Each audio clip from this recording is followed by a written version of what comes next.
Claus himself at the counter of Peavy's Pharmacy in conversation with the proprietor. I don't care what you say, Peavy. Christmas comes but once a year, and it's a great old institution. Yes, sir, I'm for Christmas. Oh, me too, Mr. Gildersleeve. 75, $1, thank you, and call again. I will, Peavy, old man, but probably not till after Christmas. Shopping all finished? Yeah, finished yesterday, practically. Yep, I believe in doing it early. You hear a lot of people talk about it, but I do it. Good for you. People complaining about Christmas shopping make me tired. There's nothing to it, Peavy. Make a list of people, make a list of stuff, buy it. That's the way. That's one way. Wrap it up and hide it so the kids can't find it. Oh, say, wait a minute. How about some wrapping paper? No, we have it. We have the red tissue and we have the green tissue, 10 cents a roll. Yeah, that's all right. One of each, I guess. I assume you wouldn't be interested in our gift wrapping kit. Gift wrapping kit? What's that? It comes in a box, 7 kinds of paper, fancy paper, and 4 kinds of ribbon. It also includes a selection of gift guardians. Gift guardians? What are they? Little plastic Santa Clauses and angels. You tie them on the outside of the package. Well... Adds joy to Christmas giving, it says on the box. Costs $1.50. Well, I'll go for $1.50 worth of joy. PV, wrap it up. Yes, sir. 1 gift wrapping kit. Say, did I tell you I'm having some people over tomorrow afternoon to sing Christmas carols? Why don't you and Mrs. Peavy come and join us? Well, I don't know. Oh, come on. I'm asking everybody. Floyd Munson, Judge Hooker, Chief Gates. I'm even going to ask the Bullards. Haven't been speaking to Bullard, but seeing it's Christmas. Here's your wrapping paper. I understand the Bullards are out of town. They are? Well, little Craig is here. They must be planning to come back tonight or tomorrow. Maybe. I heard Mrs. Bullard was visiting her mother. Say, you don't suppose... Suppose what? Well, last week I heard Craig telling Leroy something about a big argument between his father and mother. Oh, I don't believe there's anything like that, Mr. Gildersleeve. I believe Bullard's on a business trip. Well, where there's smoke, there's fire. None of those things, I guess. Don't tell anybody about it. I won't. Terrible thing. Well, Merry Christmas, Peavy. Thank you. You should be receiving a card from Mrs. Peavy and myself. A card? Well, thanks. If you don't receive it, it says Merry Christmas. Same to you, Peavy. See you tomorrow afternoon.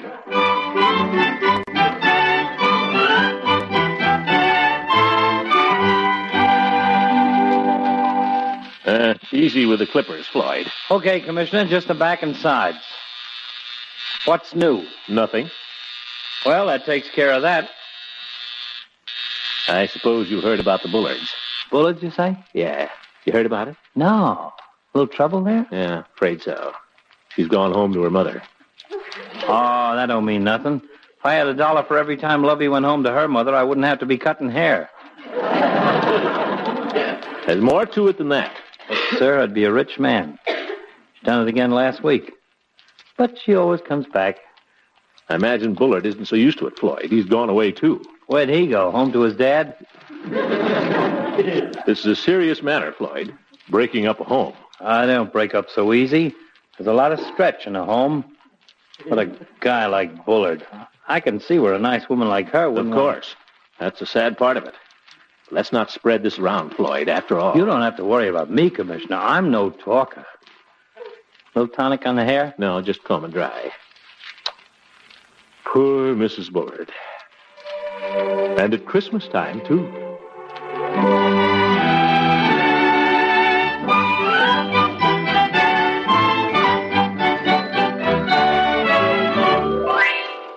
You can't blame her for leaving the fellow, Judge. When a man resorts to physical violence... You mean to say Bullard beats her? I won't be at all surprised. I don't believe it. Well, who lives across the street from them, you or me? I don't believe you either. You're just sore because they're getting a divorce and they haven't retained you as their lawyer. I don't handle that type of case. Well, anyway, it's a shame, isn't it? Keep it to yourself, will you, Horace? You're the one that's spreading it, not me. Spreading it? I'm trying to keep it quiet. Well, Merry Christmas, Judge.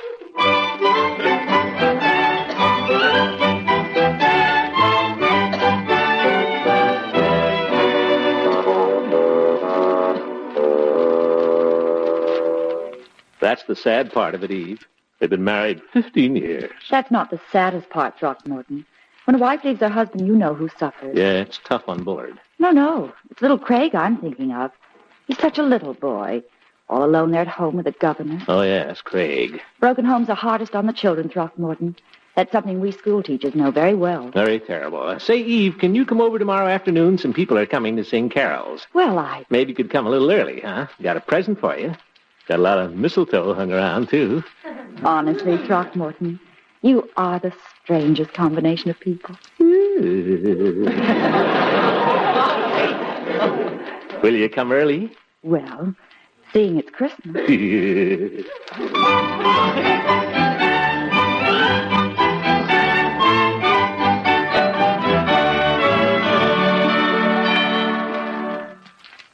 Well, tree all finished, fire in the fireplace. What do we do now? How about each opening one present? That's a good idea. Not till Christmas, children. You know the rule. At Piggy's house, they always open one present each on Christmas Eve. That's not the way we do it here. What would you like to do, Marjorie, besides open a present? Well, I don't know. I guess I'll go over to Francie's and see if anything's cooking. My dear, it's Christmas Eve. Well, so what? Everything's all ready for tomorrow. What's the matter with having a little fun? That's right. Say, why don't we go to the movies? Why not, Unc? At the Majestic, they got the Killers. We will not see the Killers on Christmas Eve. Children, have you no sentiment? All right, Unky. What do you want to do? It isn't what I want. What do we always do on Christmas Eve? What's our family custom? Are you going to make us listen to the Christmas Carol again? Make you listen to it? No, indeed. We know it by heart, Unc. What's the use? Say no more. I've tried to establish a fine tradition for this household. Evidently, my efforts have been in vain. Evidently, my efforts have been fruitless. Evidently, you prefer the company of your friends to staying home with me. It isn't that, Unky. You prefer some movie to the classic masterpiece of Charles Dickens. Yeah, sure. Leroy. All right, Unky, let's read it. It's too cold to go out anyway. I don't want you to say this just to please me, my dear. Oh, I'm not. I don't want you to do it unless we all agree. Leroy, shall we read the Christmas Carol? Would you rather go straight to bed? Right now? Yes, right now. I guess I'll go to bed. No, you won't. You'll listen to the Christmas Carol. Now sit down. Okay. Where's the book? Marjorie, you find the book, and Leroy, go get me a Coke. Could Marge and I have one? Well, seeing it's Christmas Eve. Oh, boy, Cokes! Did you hear that, Marge? Coke! Here, Unky. You'll have to admit that's a tired-looking cover. Well, this copy belonged to my father's family. Wouldn't be surprised if it was a first edition. Let's see. Sixth American edition. Well, it might be worth something. Christmas Carol. In prose, being a ghost story of Christmas by Charles Dickens. That's funny. I never thought of it as a ghost story. I just think of it as a story about Scrooge and Bob Cratchit and his family. It's a ghost story, just the same. Here's the Coke, Unc. Here, Marge, nice and cold. Bertie had them on ice. Thanks, Leroy. Thank you, my boy. Now, are we all comfortable? Sure. All right, then. Marley was dead to begin with. Yes, that's right. Marley was dead to begin with. There's no doubt whatever about that. The register of his burial was signed by the clergyman, the clerk, the undertaker, and the chief mourner.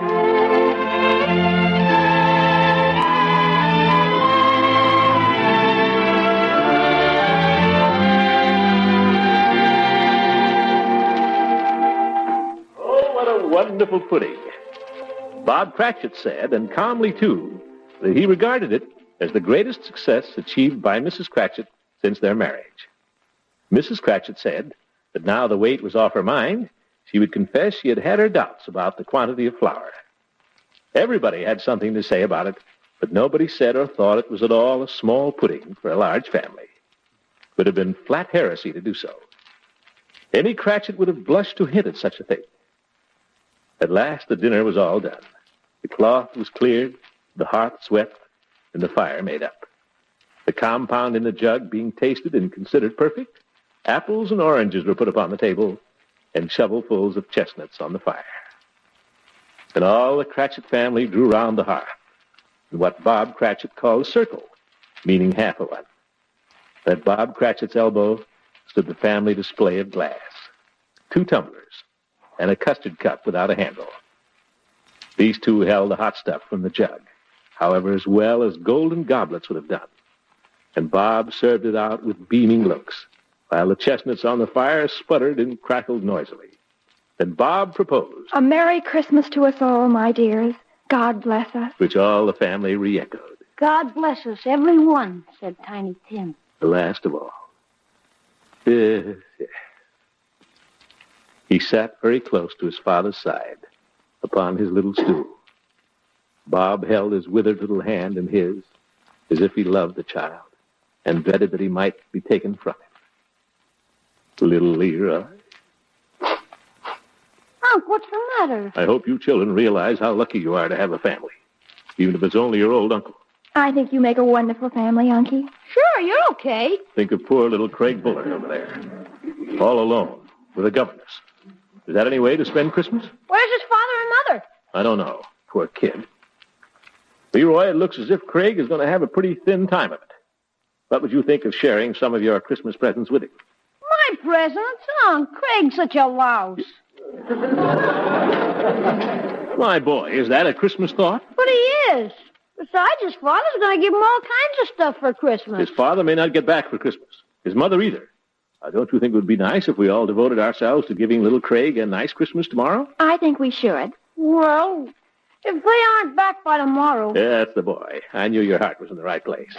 Yes, sir, I'll dig out my old Santa Claus suit and go over there and give little Craig the surprise of his life. If you can get into that Santa Claus suit, you'll surprise everybody. Well, it may be a little tight, but what's the difference? Where were we? Oh, yes. Spirit, said Scrooge, with an interest he'd never felt before, tell me if Tiny Tim will live.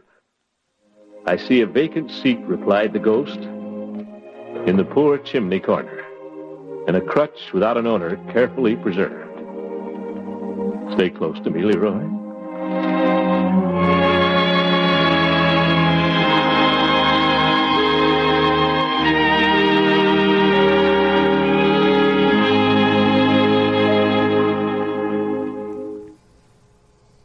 All right, we'll get back to the Great Gildersleeve. Good Christmas show from 1946 in just a few moments. Back to WGN Radio Theatre with Earl Amari and Lisa Wolf. Real quick, want to remind all of our listeners to check out our website, classicradioclub.com. classicradioclub.com, and we now have a digital option. You don't have to get CDs sent to you. If you don't want CDs, you can have the shows digitally sent to your email, and you can listen to them on any listening device. Join the club. We have hundreds and hundreds of people that have joined the club, and pretty soon we're going to have testimonials up on the club. All the cool kids are in the club. That's right. That's me. Yeah, we want our listeners to join the Classic Radio Club. You'll get 10 classic radio shows, either sent to you on 5 CDs in a great collector case, a full-color collector case, every single month, or you can have them digitally sent to you, and you can cancel your membership at any time. But people really like the club, and they've been staying in the club, and they are enjoying the 10 shows that I select out of our 100,000 programs. I'm picking the best shows, the best quality. We leave all of the original commercials in there, even if they're cigarette commercials. You know, we can't play cigarette commercials on the air.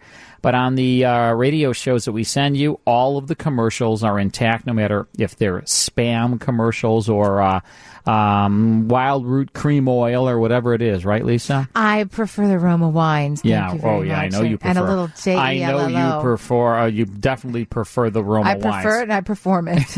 You perform Roma wines. I do. Yeah, but the club is really cool, folks. Check it out, classicradioclub.com. It's all there, all the information. Try it for a month, and you will like it. Give it a shot. Yeah, and if you, it's a great Christmas gift, too, if you want to get a gift for somebody. Or for yourself. Yeah. It's all good. Give the gift to yourself. Or if you want to give it to Dan. He takes gifts as well. Dan Long will take it. Yeah, he wants to be in the club. ClassicRadioClub.com. All right, we're listening to a fun Christmas episode of The Great Gildersleeve from December 25th, 1946. Here's the conclusion. Each year, we folks at the Kraft Foods Company look forward to the Christmas message from our founder, J.L. Kraft. This Christmas Day, we'd like to share a part of his message with you. Mr. Kraft closes his letter by saying, "For all of us, our childhood memories must invoke the strongest sense of the lifelong allegiance we owe as children of